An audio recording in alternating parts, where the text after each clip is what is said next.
Rain poured like shards of glass against the windows of the old mansion, drowning the silence that hung thick between two people who once swore they'd never hurt each other. Clara Devlin stood by the fireplace, her reflection flickering in the ornate mirror above it. The same mirror that had watched her fall in love, and the same one that would soon witness her revenge. 3 years ago, Clara had been nothing more than a small-town painter with big dreams. Then came Adrian Vale, the charming art curator who claimed to see her soul in colors. He promised her fame, whispered words of love that painted her world brighter than any canvas. Together, they built an empire of art, exhibitions and media fame. Everyone saw them as the perfect couple, until Clara discovered the truth. It started with whispers. Adrian meeting a new artist in secret. A young prodigy named Mira Hart, whose paintings looked eerily similar to Clara's early works. When Clara finally saw the gallery opening, her heart stopped. Myra's entire collection was her stolen art, paintings Clara had once hidden away, signed under Myra's name and praised as the future of modern art.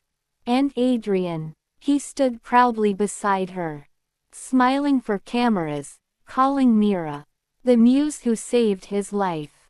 That night, Clara didn't cry, she didn't scream, she simply looked into the mirror and said, "He'll see my reflection long after I'm gone." Weeks later, news broke that Clara Devlin had vanished, her studio found abandoned, the mirrors in her home shattered into pieces. Adrian acted heartbroken, giving interviews about how grief had swallowed her whole.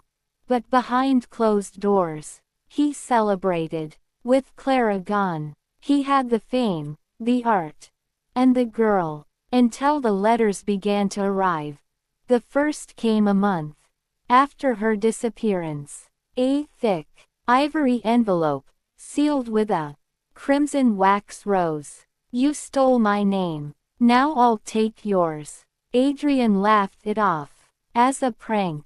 But then things started to twist. His reflection began to flicker. In mirrors, he'd see Clara's silhouette behind him, never moving, never blinking. Gallery lights would fail when he passed. His face appeared, pale and twisted in photographs. Mira noticed too. "Adrian," she whispered one night, trembling, "I saw her in the mirror behind you." He slapped her for saying it. But fear had already taken root. On the night of the grand exhibition, the biggest of his career, Adrian unveiled a new piece, the Mirror of Muse.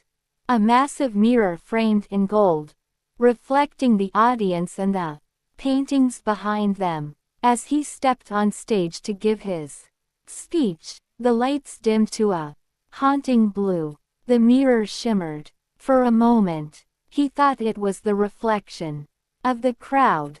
Then he saw her. Clara stood inside the mirror, dressed in black, her eyes like cracked glass.